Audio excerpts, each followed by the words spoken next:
time is approaching to go to youth camp.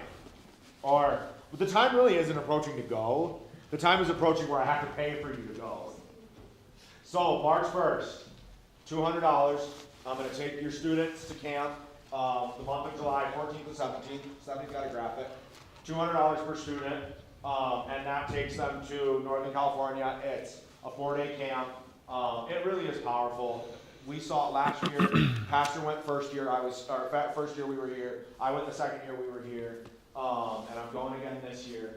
The camp that we go to, it's such a powerful time with the Lord. It's such a powerful time with other students. There's about 300 of us last year at this particular camp, and it was just, man, it was good. So if you need more information, come find me. If you want to sponsor a student, you can put it in Tithely under youth.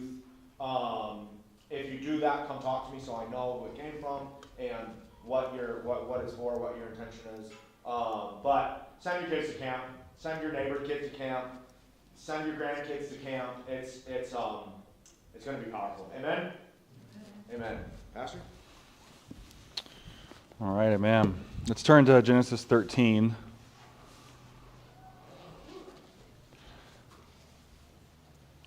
Genesis 13, we'll start verse 1 and work our way through the chapter today. So Abram left Egypt and traveled north into the Negev, along with his wife and Lot and all that they owned. Abram was very rich in livestock, silver, and gold. From the Negev they continued traveling by stages toward Bethel, and they pitched their tents between Bethel and Ai, where they had camped before. This was the same place where Abram had built the altar, where he had worshipped the Lord again. Okay, this chapter, we're going to start to see a little bit of the character change. We talked, if we look back in the last couple chapters, you really see Abram, because he's Abram here, okay? The difference between Abram and Abraham is he starts off as Abram. God begins to work in his life, and then at some point he becomes Abraham. Sarai becomes Sarah. We start to see a lot of this in this chapter. We begin to see Abram starting to act more like Abraham in chapter 13. But the first thing we notice is he was very wealthy, like stupid rich.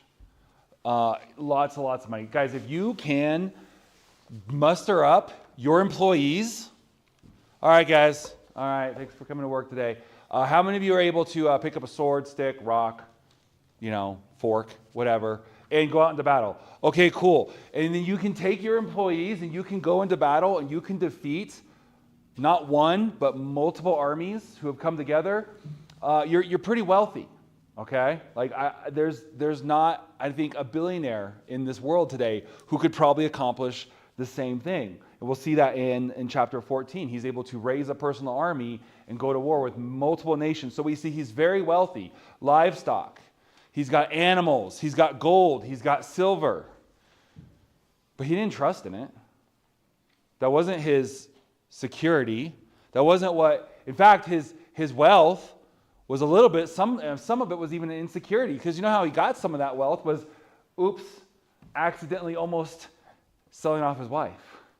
That's how he got some of because his own cowardice, his own really walking in as Abram, not quite transitioning Abraham yet, almost lost his wife because of his cowardice.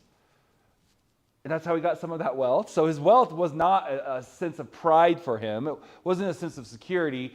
Abram trusted in the Lord, not in his wealth. His sense of contentment didn't come from the fact that he was one of the richest men in the land. It didn't come from that. It came from the Lord and his faith in the Lord. However, his wealth and power did allow him to be used by God as a blessing. I think we have to be careful here. We can get on either side. Think of wealth as a bridge, a footbridge. And what happens when you go off the bridge on the left versus go off the bridge on the right? Does it matter? Not really.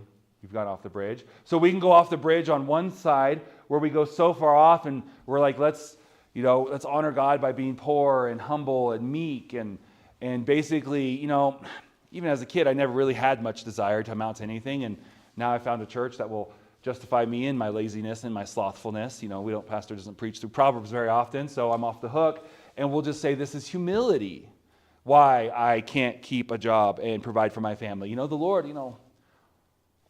sin comes from wealth anyways, right? Isn't that something about the Bible? Well, we'll get to that in a minute. But on the other side, we can go so far that we get the prosperity gospel, where it's like, hey, become a Christian, give, and you'll be super blessed. Now, here's the dangerous part of the prosperity gospel is it's basically true, but you miss the point, right? So imagine if you, men and wives, imagine this from your side. Imagine if a man did everything to be the best husband of the year, right? He studied, he knew what trends were coming up. So for Valentine's Day, he nailed it with the current trends of Valentine's Day. Best gifts, paid attention. Why women, if the one thing that you probably would want as the gift, he just listens and hears little nuances and goes out and is able to do that, whether it's a little gift you wanted or it was just a little chore around the house you were kind of wanting taken care of before you had some friends over on Tuesday, whatever it was, he was attentive, right? He did everything to be the best husband in the world, but he didn't actually love you. He did all the things, on paper he's the best husband, but he didn't actually love you. He's just in a legal relationship, like you're married, and he's married, so he's gonna give it his best. He's gonna do everything he can. But there's no actual romantic love. There's no partnership in that sense. Would that be a fulfilling marriage? Well, no. In the same way, a lot of the prosperity gospel, there's a lot of things that they get right, but they're missing the point. The whole point is wealth, and Abraham was rich, and look at all the things he had. Abraham's wealth allowed him to be a blessing, that God allowed God to bless people through him. And it was never, as Tristan said this morning, an idol. It never changed the way he acted. It never stopped him from doing what he should do because there could be a chance of personal risk. In fact, the opposite. He risked his wealth to serve and obey the Lord. So we need to be straight on that. A lot of times we use the excuse of, Pastor, the root of all evil is money. That's a misquote of 1 Timothy 6, 9, and 10. It says, but people who long to be rich fall into temptation, and once trapped by many foolish and harmful desires that plunge them into ruin and destruction. For the love of money is the root of all kinds of evil. And some people craving money have wandered from the true faith and pierced themselves with many sorrows. So we see there, it's not money, it's the love of all money. And that typically it is the poor who have more issue with the love of money than the wealthy. Now, the wealthy have their own struggles, right? The wealthier you get, the more you have to guard your heart. The harder it is. It talks about the eye of the needle. So they have their own struggles. But typically, those we see who are falling victim to the sin of the love of money are poor people.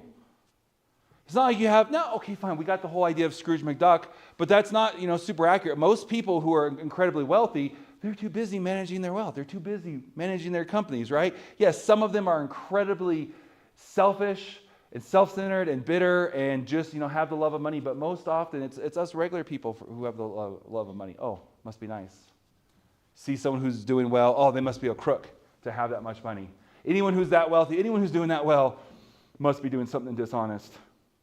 So the love of money is an idol, and it's the love for money. It's the lust to have more money, to have more things, to have the nicer house when you don't need the nicer house, to have the better car when you don't need the better car.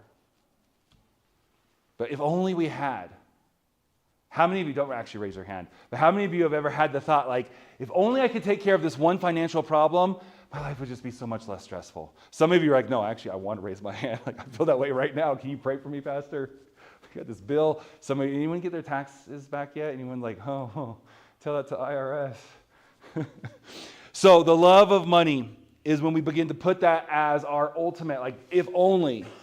Not that we trust in God, but if only we had this money, this would fix this.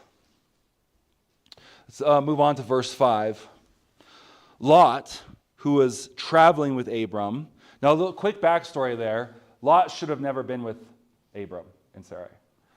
God told Abram, He said, go from your father's house to a land I will show you. Get away from your family. And he takes his father and his nephew. And it causes him all kinds of trouble. In fact, when we find him at this point in chapter 13, he's already been delayed by years because of his father, who they stopped at a town that was the capital for the moon god, Sin, which was his father's favorite god. You got to remember, Abraham is essentially the first Christian. God calls him out by faith. He basically becomes a Christian because even though Christianity hasn't happened yet, there's not even Judaism yet. But Hebrews talks about as if by faith it was accounted unto him. He saw what was coming. He knew what was coming. He believed upon the Lord Jesus Christ through faith, before the cross, before even Israel. But he was in a pagan land, and his father, they served many gods, and his father's favorite god was Sin, the moon god. Out of all gods to pick, why the moon god? Anyone just, the god of the moon. Like if gods were real, if there were a real pantheon, I don't think the moon god is the one I would pick. I mean, at least pick the sun god, right, over the moon god. But hey, whatever. So they get distracted multiple times because he didn't fully obey. He has a partial obedience. He does get up, he does pick up and start to leave, but he doesn't completely leave his family. Can anyone relate to that? Oh, I'm doing what God's called me to do. I'm going to church. I'm doing the right things, but I haven't quite let go of all of my past yet. There's still things. There's still hurts. There's still grudges. There's still bondages. I haven't quite let go yet. But you know what? It's okay because I'm now starting to walk with God, and I'm sure it'll work out okay for those things that I'm still kind of dragging with me in the caravan. Well, Abram finds out that it delays. It slows down. We'll see that in this chapter. Okay, verse 5. Lot, who was traveling with Abram, had also become very wealthy with flocks of sheep and goats, herds of cattle, and many tents. Let's just be real clear. Lot wasn't necessarily anything special. He was being blessed. What happens when you're the top employee of a very wealthy company, right? You typically are pretty wealthy too. It's not from his own. He's being blessed. Genesis, if we back up, Genesis 12, God says to Abram, you will be a blessing to others. All the families on earth will be blessed through you. It's his close proximity to Abram that he's being blessed more than his own talent, we'll see, right? His own even talent and skills and really character could sustain on their own. So he's being blessed because of Abram. So that takes us into verse 6. But the land could not support both Abram and Lot with all their flocks and herds living so close together. So disputes broke out between the herdsmen of Abram and Lot. At the time, Canaanites and Perizzites were also living in the land. Finally, Abram said to Lot, let's not allow this conflict to come between us and our herdsmen. After all, we are close friends. The whole countryside is open to you. Take your choice of any section of the land you want, and we will separate. If you want the land to the left, then I will take the land to the right. If you prefer the land on the right, then I will go to the left. So we see something interesting here. We see two different men, and we see two different characters exposed. So I said in the beginning, Abram did not rely on his wealth and his success for his confidence, but Lot did. Lot was very worldly minded. Lot is an example of a Christian who's walking the line. Right? You ever been there? Like, especially if you remember back to high school, probably. Do you remember being like, how far can I go before it's sin? Where's the line? How close to the line can I get? This was Lot's life. He wanted to have the prestige of the world. He wanted the accolades of men. If you follow out his story, he lived his life on the line. In fact, I typically wouldn't even necessarily think of Lot as a Christian, but the Bible, luckily, is there to tell me I'm wrong. Because it doesn't seem like he lives a life that would be, is somewhere in 2 Peter. I'm trying to find my note. I'm jumping around my notes here. There we go. 2 Peter 2, 7 through 8. Let me read that really quick. Just to prove. Because you read his life, and it seems like a life of a backslider, but it turns out that it is a life of someone who lives his Christian walk, we'll use the term loosely here, his Christian walk on the line. Here we go. I'm going the wrong way. Sorry, guys. I can't talk and flip pages at the same time. Does anyone have it already? You beat me there. I'm almost there. I'm on 1 Timothy. There's Titus. I went too far. 2 Timothy 7 through 8. We'll get there eventually, guys. Okay. 7 through 8. Nope, went too far. The back part of my Bible, the pages stick together. I left my Bible out in the snow.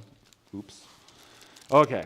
7 through 8 says, think about what I am saying. The Lord will help you understand all these things. Always, nope, that is definitely not right. 2 Peter. My apologies. 2 Peter.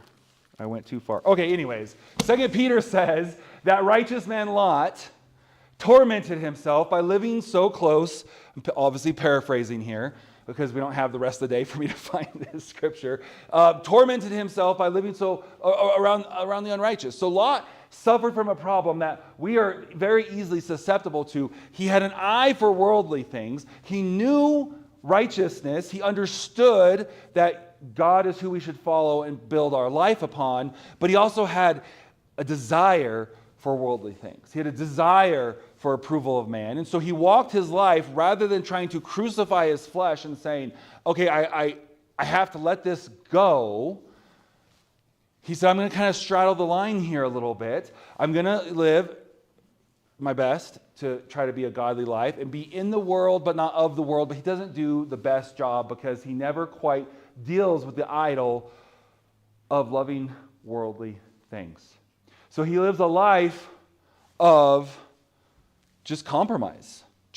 He lives the life of barely, as someone who we talk about who just barely makes it into heaven as smelling of smoke. This is the life of Lot. He ends his life with regret and not accomplishing the things the Lord would have had for him. Versus Abram has the character, starts off a little rocky, and again, by now he's starting to develop the character to become Abraham. And we see here, he's beginning to learn to rely on the Lord. We just, in chapter 12, if you back up, he had an opportunity to rely on the Lord. He relied on himself, went down to Egypt, did a bunch of things that he probably shouldn't have done, got him into some trouble because he was trying to take care of it on his own. Men, you ever been there?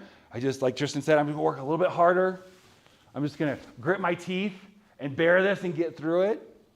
But now we see he's beginning to learn to trust on the Lord, so he has a conflict. First off, we see a huge lesson here. This could be a whole message on its own, is he very quickly heads off this conflict.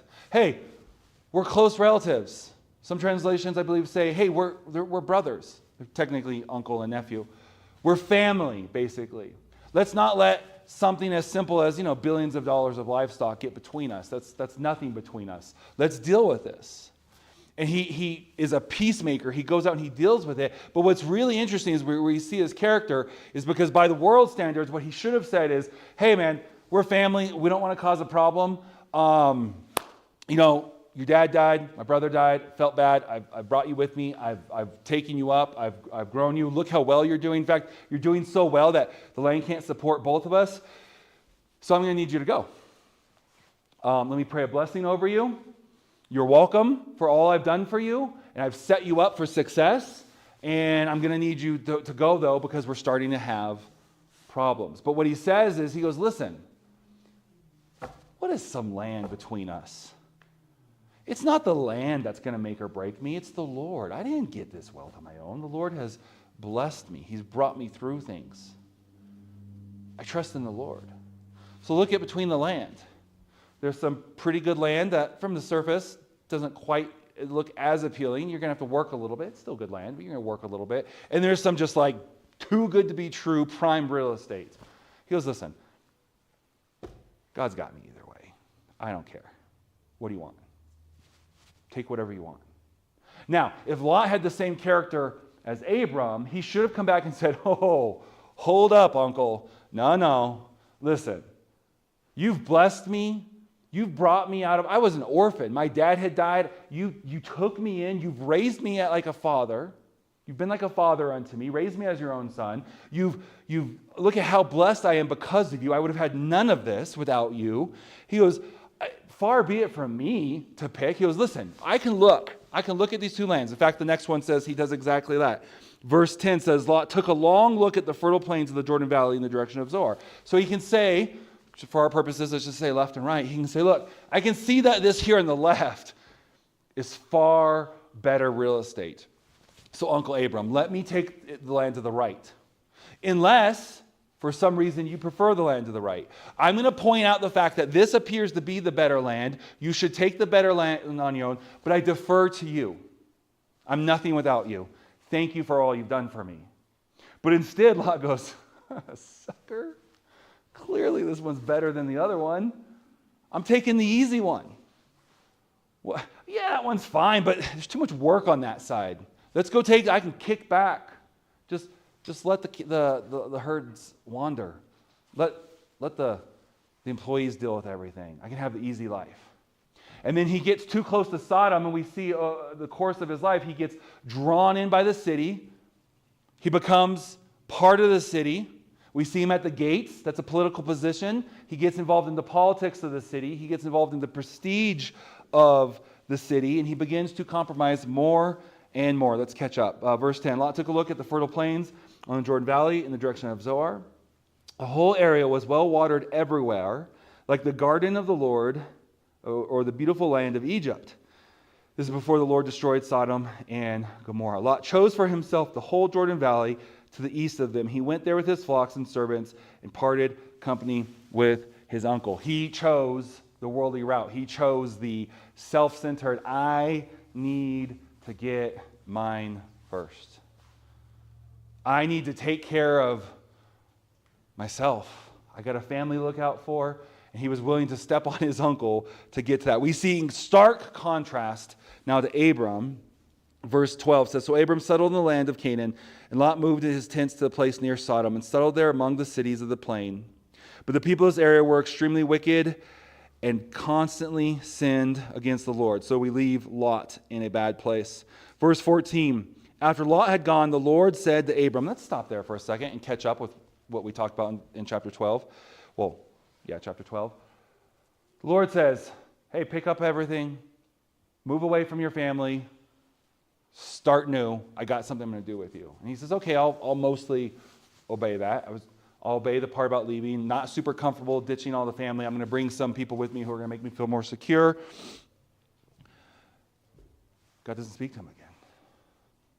Now, there's some stuff in there, but the next part of that fulfillment, the next part of that promise picks up here in 13. We've gone through all of chapter 12 and more than half of chapter 13. I mean, there's stuff, man. They've gone hundreds of miles. They've traveled years upon years. They've settled in different cities. There was a famine. They went down to Egypt.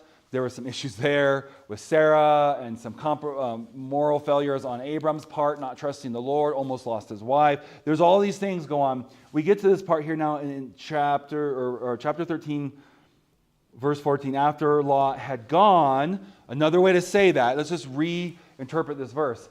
Once Abraham fully obeyed, the Lord gave him the next part of the direction. So many times we're walking around in partial obedience, stuck on the part that we're uncomfortable with, right? It's easy to obey when it's something we'd want to do anyways. When you hate your job and you feel like the Lord is calling you a new job, that's easy. Oh, yeah, Lord. Cool. Thank you. That's a blessing. Lot was with them. He leaves.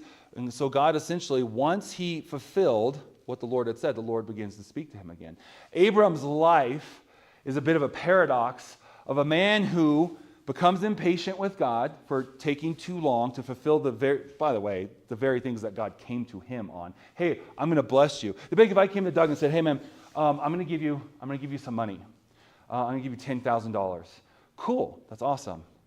Okay, cool. And then he starts bugging me for it, right? Hey, when are you going to give me that money? When are you going to give me that money? It's essentially, I don't owe him anything. I'm going to give him. He's like, hey, has that thing come through yet? Are you going to give me my cut? What's going on? He doesn't deserve it. I'm giving it as a gift, but now he's getting pushy. So we see Abram. God comes to Abram. Hey, I'm going to bless you.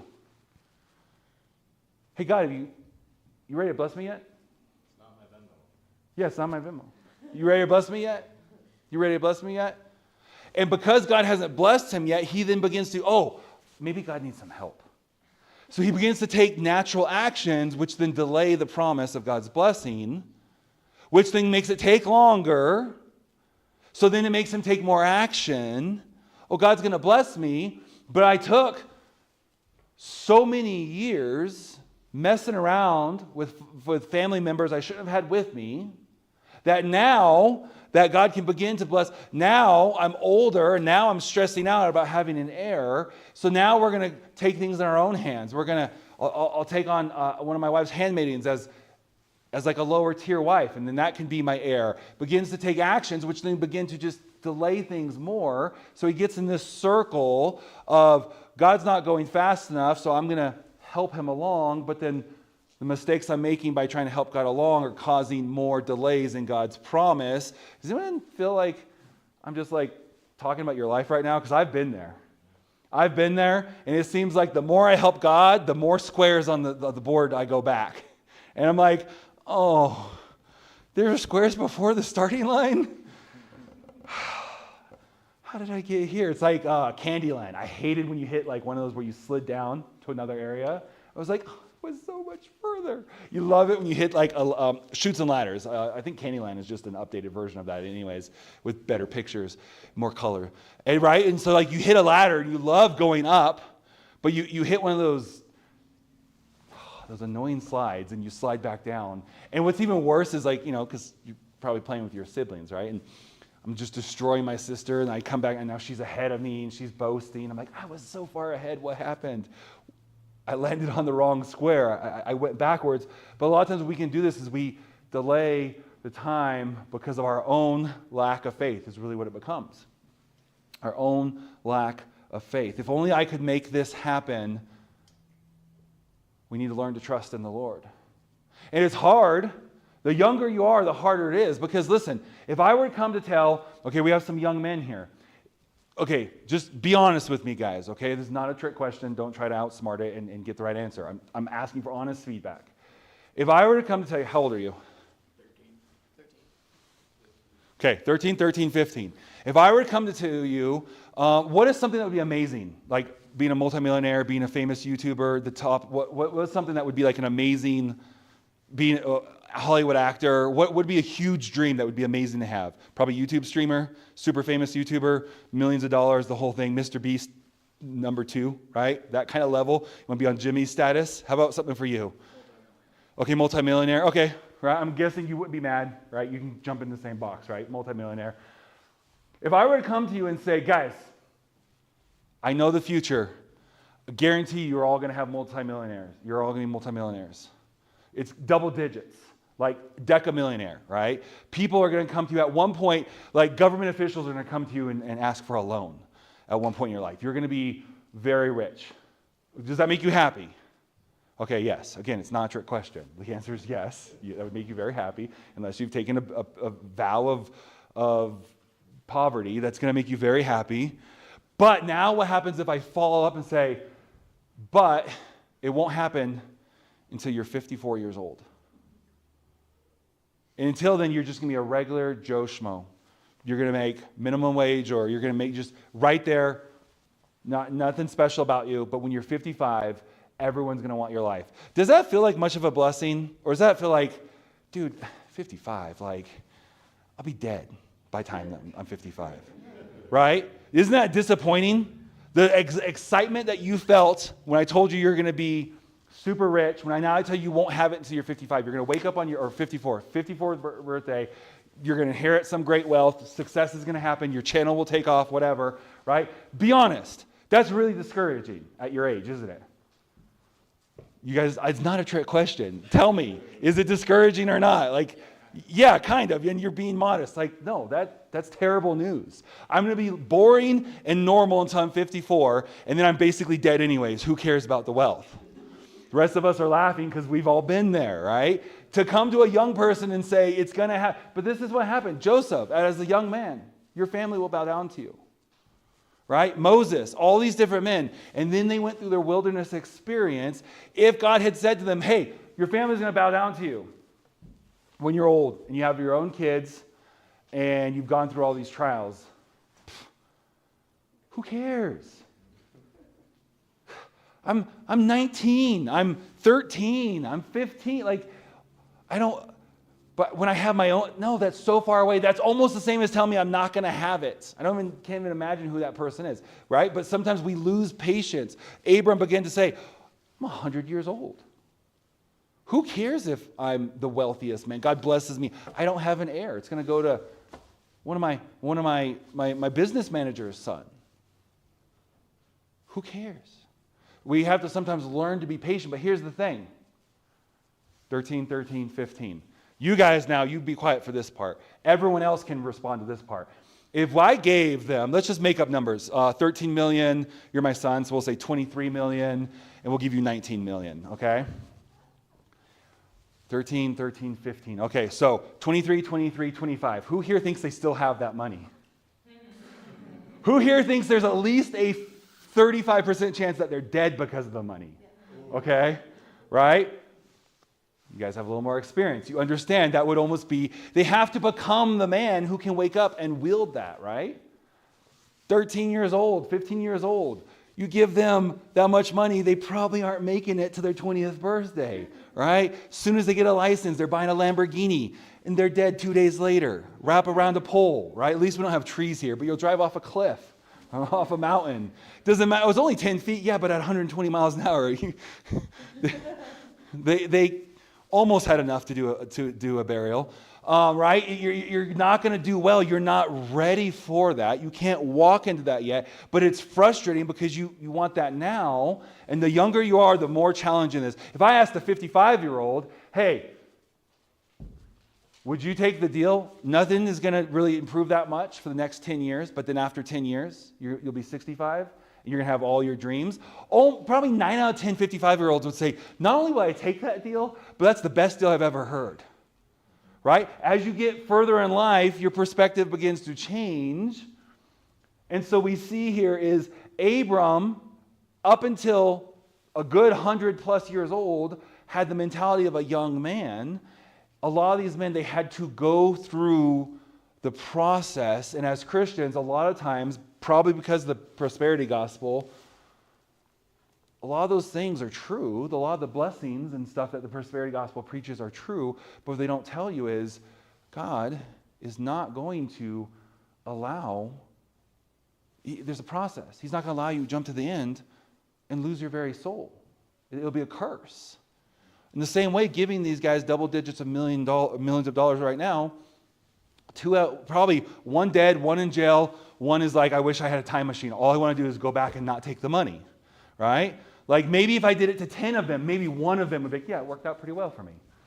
Because I immediately went and said, Dad, will you manage this money for me and tell me what to do with it, right? That's probably, or Grandpa or whatever it is, right? That's like, it wouldn't go well. We have to go through that process. And the truth behind the prosperity gospel, hey, God will bless you. He'll give you all these great things. He'll give you great health, all these great things. Yes, the reason God's going to bless you is because the gospel, when you follow the gospel, you're going to live better.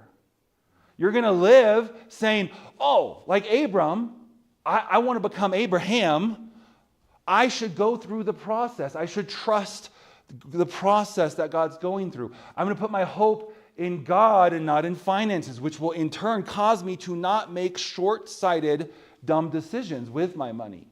Oh, because I can trust in God and I can wait, and if God has until I'm 34 to find a wife, I know it sounds painful, guys. I will wait. I won't go through multiple wives first because I was impatient. That then got me in a situation, right? This is the true prosperity of the gospel, is when we live our life according to the gospel. It's not that God's just going to magically bless us because we gave to Calvary Assembly, we sponsored a student, and that $200 is going to come back as $2,000, tenfold, or, come back as $20,000. It's the fact that when we put our life in alignment with the Word, we avoid traps, and it opens us up to blessing. And guess what? If we're one who's called into a life of some hardships, which all of us are going to have a version of this. You lose a kid, you do everything right, but a spouse walks out on you anyways. Maybe a fluctuation in the market, you did everything right and above board, a fluctuation in the market causes you to lose your wealth when you're older and you're getting ready to retire and rely on it. Whatever it may be, a sickness, never drank or smoked, still got cancer, whatever it may be in your life, you can count it joy that the Lord can trust you to walk through these things. You can have a plan of living to the ripe old age of 92 and getting to see your great-grandkids and helping to raise them, but then you get a prognosis back from the doctor that you're not going to make it that far.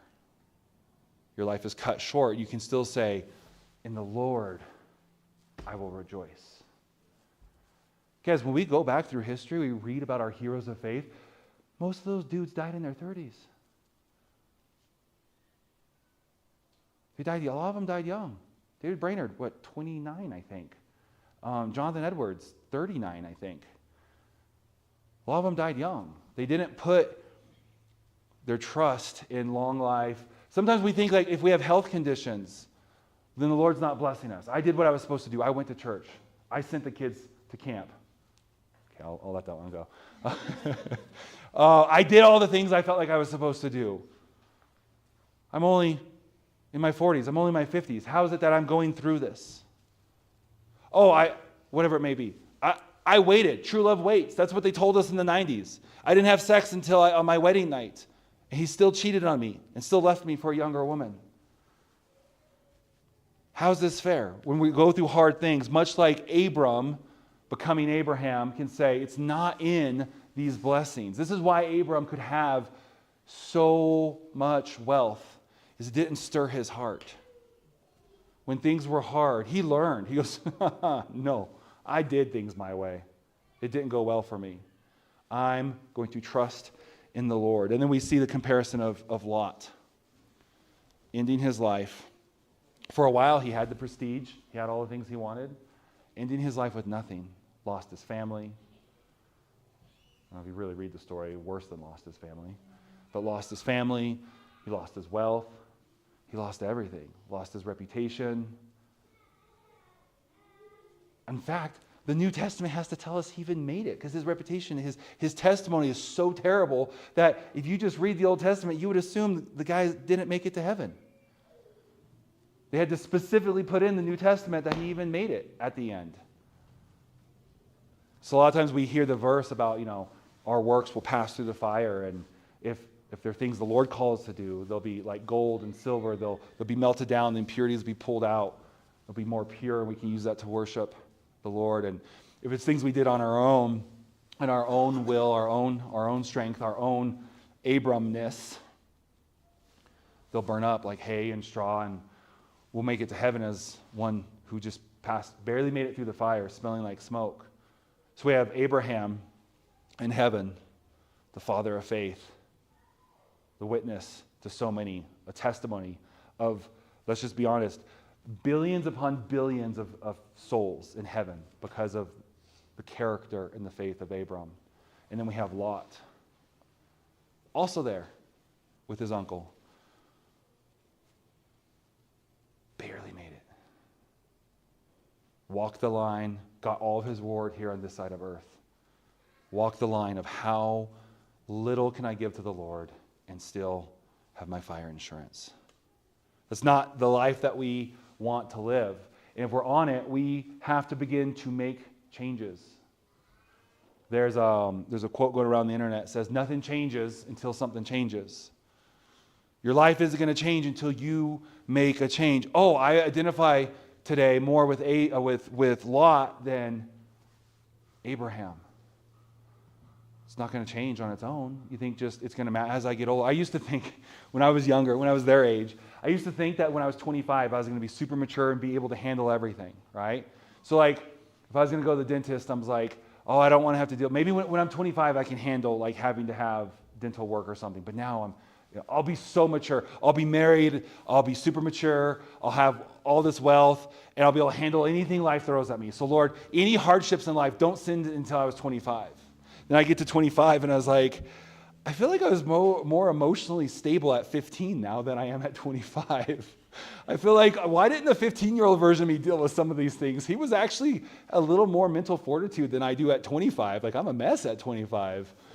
Oh man, at least if nothing else, I had the ignorance of not knowing how ignorant I was at 15. At 25, I'm just starting to see, ooh, I was supposed to have it all together by now. So nothing changes until something changes. Nothing changes if nothing changes. You're not going to just get older and mature. Guys, there's a lot of old, horrible people in church. I've grown up in church. I've been snatched up by some of them. I've felt the fingernails of some of them, okay? Like, there are people every day who have spent their entire lives going to church, die and hear the words, "Depart from me, I know you not." We don't just get older and get more mature. I used to think that the older saints is because they got older. No, it wasn't because they got older. That was a byproduct of them spending more time with the Lord. I mentioned David Brainerd, Jonathan Edwards.